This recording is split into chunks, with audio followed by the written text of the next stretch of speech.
प्रदेश police ये कहाँ जानती थी कि एक विधवा महिला की खोज उन्हें एक बड़े रहस्य तक ले जाएगी। वो ये नहीं जानते थे या वो क्या कोई भी नहीं जानता था कि उनकी जो खोज है वो एक ऐसे बच्चे के पास उन्हें ले जाएगी जिसको मारने की पूरी तैयारी हो गई थी। लेकिन वो बच्चा ज़िंदा जन्म ले चुका था। जन्म ही नहीं ले चुका था बल्कि जन्म के कुछ घंटों के अंदर उसका सौदा भी हो चुका। नमस्कार, मैं हूँ मोनिका आर्य। नवजात शिशुओं को बचाने की मुहिम पालूना में आपका एक बार फिर स्वागत है। मैं इस केस के बारे में आपको आगे बताऊं उससे पहले मेरी ये आपसे विनती है कि आप ये वीडियो देख रहे हैं और अगर आपने पालूना को अभी तक सब्सक्राइब नहीं किया है तो प्लीज उसे सब्सक्राइब कर लें। वहां जो बेल आइकन है उसको भी दबा दें और यहाँ जो कंटेंट हम लेकर आ रहे हैं उसे अपने सर्किल में भी शेयर करें ताकि मैक्सिमम लोगों को जागरूक करने का हमारा जो उद्देश्य है वो आपके सहयोग से पूरा हो सके। चलिए अब चलते हैं इस मामले पर। ये मामला है उत्तर प्रदेश के ग्रेटर नोएडा का। यहाँ एक थाना क्षेत्र पड़ता है जेवर जिसमें आती है आर&आर कॉलोनी। कहानी शुरू होती है 6 अगस्त को, उस दिन से जब एक विधवा महिला, इसी कॉलोनी में रहने वाली एक विधवा महिला अपने घर से गायब हो जाती है। अक्सर ये महिला काम के सिलसिले में आते जाते रहती थी, बाहर चली जाती थी, तो परिवार को लगा कि निश्चित ही ऐसे ही किसी कारण से महिला इस बार भी चली गई है। लेकिन जब 1 हफ्ते तक भी वो महिला वापस नहीं लौटी तो महिला का बेटा जेवर थाने पहुंचा और उसने वहां अपनी मां को ढूंढने की दरख्वास्त पुलिस को दी। पुलिस ने जब इस मामले की जांच शुरू की तो सबसे पहले महिला के मोबाइल का कॉल रिकॉर्ड्स खंगाले गए, कॉल डिटेल्स निकाली गई। पता चला कि महिला की बातचीत अपने पड़ोस में रहने वाले जमशेद से होती थी, अक्सर होती थी और लंबी बातचीत होती थी। पुलिस को जमशेद पर शक हो गया, जमशेद को उठा लिया गया और जब पुलिस ने कड़ाई से जमशेद से पूछताछ की तो जमशेद टूट गया। उसने जो मामला बताया, जो उसने सारी जानकारियां पुलिस को दी, तो इस रहस्य पर से पर्दे परत दर परत उघड़ते चले गए। वह ये था कि 6 अगस्त को जमशेद उस महिला को लेकर बुलंदशहर चला गया था। बुलंदशहर के इलाके डिबाई में एक निजी अस्पताल पड़ता है, वहीं वो इस महिला को लेकर गया था। अब सवाल ये उठता है कि जमशेद ग्रेटर नोएडा की बजाय डिबाई में उस महिला को क्यों लेकर गया था। तो एक्चुअली जो जमशेद ने पुलिस को बताया और जो कि स्थानीय मीडिया रिपोर्ट्स में आया है वो ये है कि जमशेद का इस महिला से प्रेम प्रसंग चल रहा था जिसके चलते महिला गर्भवती हो गई थी। 8 महीने गर्भ को हो चुके थे। इसका अबॉर्शन करवाना बहुत रिस्की था और शायद जल्दी से तो कोई भी इसका अबॉर्ट करने के लिए तैयार नहीं होता। तो जमशेद अपने परिचित एक डॉक्टर के पास डिबाई में ले गया जो कि बुलंदशहर में पड़ता है। डॉक्टर का नाम था डॉक्टर मनोज और स्थानीय मीडिया रिपोर्ट्स में उन्हें झोला छाप बताया गया है। उनकी पत्नी मिथिलेश और साथ में राज बहादुर, ये वो लोग हैं जिनका इस मामले में नाम सामने आ रहा है। तो जमशेद महिला को डॉक्टर मनोज के हॉस्पिटल में ले गया। वहां बच्चे को जब अबॉर्ट करने की कोशिश हुई तो बच्चा जीवित निकल आया, लेकिन महिला की मौत हो गई।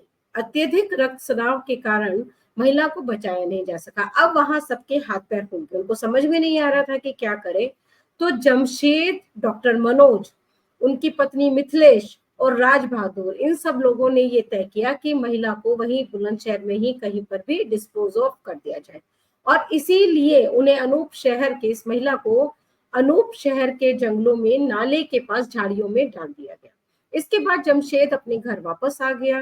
किसी को कुछ पता नहीं चला कि उस बच्चे का क्या हुआ और इस महिला का क्या हुआ। जब 1 हफ्ते तक महिला अपने घर नहीं लौटी तो 15 तारीख को, जैसा मैंने आपको बताया, महिला का जो बेटा है वो जेवर थाने पहुंचा, महिला को ढूंढने की दरख्वास्त की और उसके बाद ये सारे रहस्य पर जो पर्दा पड़ा हुआ था ये उठ गया। बुलंदशहर पुलिस से नोएडा पुलिस ने जब कोऑर्डिनेट किया तो पता चला कि वहां पर एक डेड बॉडी मिली है। मतलब वो डेड बॉडी तो पूरी नहीं थी, अब तो डेड बॉडी के अवशेष ही वहां पर मिले थे, लेकिन एक रहस्य अभी भी बरकरार था कि आखिर वो जो बच्चा जीवित बच गया था उसका क्या हुआ। जब और खोजबीन हुई, पुलिस ने जब और जांच पड़ताल की उस मनोज को, डॉक्टर मनोज को, उसकी पत्नी को और जमशेद को थोड़ा और उन्होंने अपना ट्रीटमेंट दिया, जिसको कि पुलिस या ट्रीटमेंट कहते हैं। तो इन लोगों ने बताया कि इस बच्चे को फरीदाबाद के एक परिवार को बेच दिया गया है और फरीदाबाद के ही एक निजी अस्पताल में बच्चे का इलाज चल रहा है। पुलिस ने बच्चे को वहां से रिकवर कर लिया है। बच्चे का जो सौदा है वो 2 से 2.5 लाख में किया गया है। एक्चुअली कुछ मीडिया रिपोर्ट्स में 2.5 लाख रुपए बताया गया है और कुछ मीडिया रिपोर्ट्स में 2 लाख रुपए बताया गया है।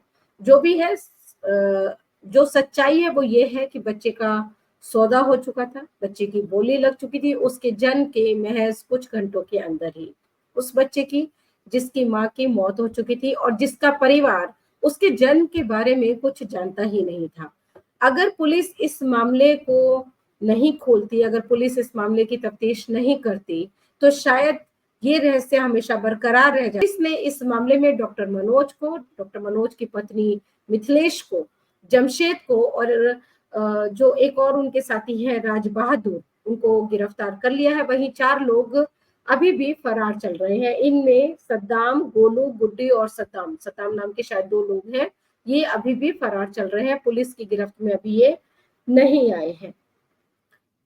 आपको मैं ये कहना चाहती हूँ कि इस तरह के मामलों में कभी भी वो हरकतें नहीं करनी चाहिए जैसा कि इस महिला ने और जमशेद ने की।